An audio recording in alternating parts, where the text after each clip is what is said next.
The construction of sponge cities in buildings and communities should be based on regulations, and the design at each stage should include the design of sponge facilities, reasonably determining the rainwater infiltration, retention, storage, purification, utilization, and drainage facilities. The sponge design of the building and community site should make reasonable use of the existing wetlands, ponds, and ditches on the site, optimizing the layout of infiltration and storage facilities, and green spaces that can absorb rainwater runoff should be arranged around the buildings and along the roads. The sponge design of the building should fully consider rainwater control and utilization. Single or multi-story buildings with a roof slope of less than 15 degrees should adopt green roof technology, while buildings without conditions for green roofs should use a method of disconnecting rainwater pipes to collect roof rainwater into the ground greening or landscape water system. The sponge design of the community green space should be combined with the scale and vertical design. Sponge facilities that can absorb runoff from roofs, pavements, squares, and parking lots should be designed within the green space. The ratio of tree, shrub, and grass plants in the green space should be reasonably configured to enhance the canopy rainwater interception capacity. The sponge design of community roads should optimize the vertical relationship between the pavement and road green spaces. To facilitate the runoff rainwater flowing into the green space, sponge facilities and permeable pavements should be prioritized for community roads. Next, we will learn about the design process for sponge city construction in buildings and communities, which is divided into 4 main stages: planning and architectural scheme design stage, preliminary design stage, construction drawing design stage, and construction implementation stage. The construction of sponge cities in buildings and communities should comply with the following regulations. Overall analysis. Based on the planning requirements for buildings and communities, analyze the geographical environment of the site and surrounding areas. Conducting an overall analysis of the terrain, landform, topography, elevation, soil quality, greening conditions, and water bodies of the site and surrounding areas. Second, indicator calculation, according to the plot ratio, coverage, green space ratio, and the sponge technology control indicators specified for the planned land use. Implement the sponge city control indicators for this site. Technical selection and scale determination. In combination with the sponge city construction control indicators, select suitable sponge city construction technologies according to local conditions. Choosing appropriate sponge city construction measures, and determining the construction content and scale. Scheme design. The design of sponge city construction facilities should be combined with the overall design requirements for buildings and communities, and multiple scheme comparisons should be conducted for key projects to select advanced and economically reliable technical measures and determine the design scheme. Review and optimization. Based on the planning of the community, architectural scheme, and the content and scale of sponge city construction measures, review the technical indicators and requirements for sponge city construction and optimize them. Approval and improvement. Relevant departments should approve the plans, making adjustments and improvements according to the approval requirements. Conduct technical design and implementation according to the improved content and scale of sponge city construction facilities. Proposing control requirements and measures to ensure implementation. In addition to the above considerations, the scale and technical combination of Sponge City construction facilities should be determined based on the existing surface analysis within the land red line and the architectural scheme. During the scheme design stage, the architectural scheme design should be based on planning indicators and Sponge City building and community system indicators. To determine the content and scale of technical measures. In the preliminary design stage, a special design report for Sponge City construction should be prepared, calculating the permeable pavement ratio, green roof ratio, depressed green space ratio, and rainwater storage volume. In the construction drawing design stage, each sponge facility should be designed item by item and implemented in the construction drawing design documents. Next, we will learn about the vertical design of buildings and communities, which should comply with the following regulations.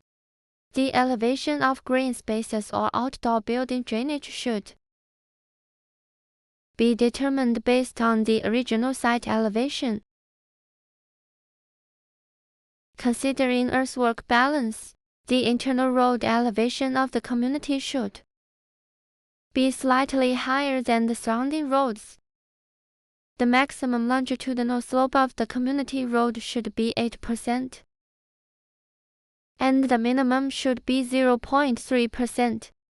The curb height of the community road should be more than 100 higher than the green space height.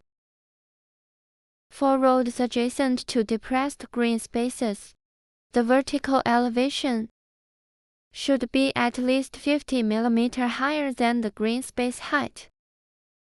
When there is a slope on the site, the green space should be designed in sections based on the slope elevation lines, determining different elevations for the green spaces. Rainwater drainage should be set within the green space, and the elevation of rainwater outlets should be more than 50 mm higher than the green space height. Large areas of green space should set up drainage blind ditches. The indoor floor elevation of buildings should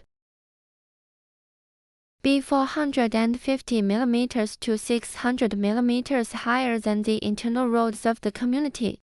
Rooftop rainwater should be directed into small, decentralized Sponge City facilities in nearby green spaces using disconnected downspouts or collection wells, or conveyed to centralized storage facilities on site through vegetated swales or rainwater channels. The rainwater inlets on hard surfaces within the community should be placed at the lowest point of the runoff surface. Plants around the inlets can help reduce runoff pollution, and the inlets should be equipped with debris baskets. The drainage system of the community should be designed with an overflow rainwater discharge system to prevent water from entering the buildings.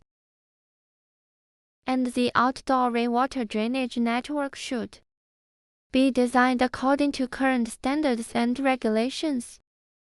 Excess rainwater from non-motorized roads in the community should preferably be absorbed by the surrounding green spaces. Sidewalks, squares, open parking lots, and garden paths should slope toward green spaces, or be equipped with proper rainwater guidance facilities to direct rainwater into the green spaces for absorption. Suitable Sponge City construction facilities and technical measures in buildings and communities can include green roofs, permeable pavements, depressed green spaces, ecological tree pits, transfer type grass swales,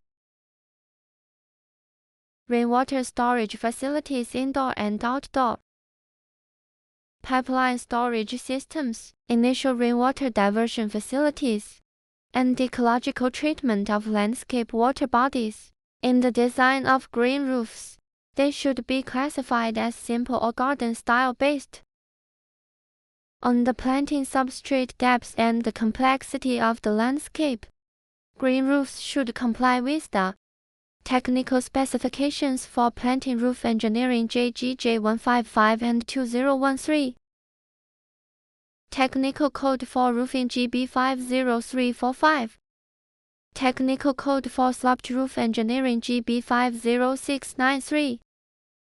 And the Technical Code for Waterproofing of Underground Engineering GB 50108.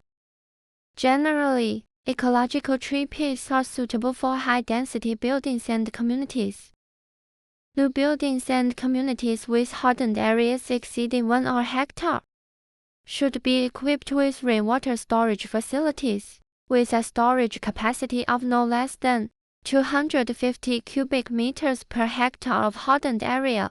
Rainwater storage facilities can include rain barrels, landscape water bodies with storage space, depressed green spaces, pipeline storage systems, rainwater storage tanks,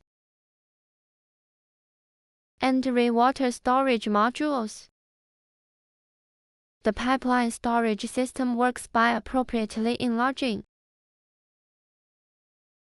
the diameter of rainwater drainage pipes and locally adding runoff control equipment to effectively increase retention and regulation capacity. When the SS concentration of the first 5 mm of rainwater exceeds 50 mg per liter or the COD exceeds 100 mg per liter, initial rainwater diversion facilities should be installed.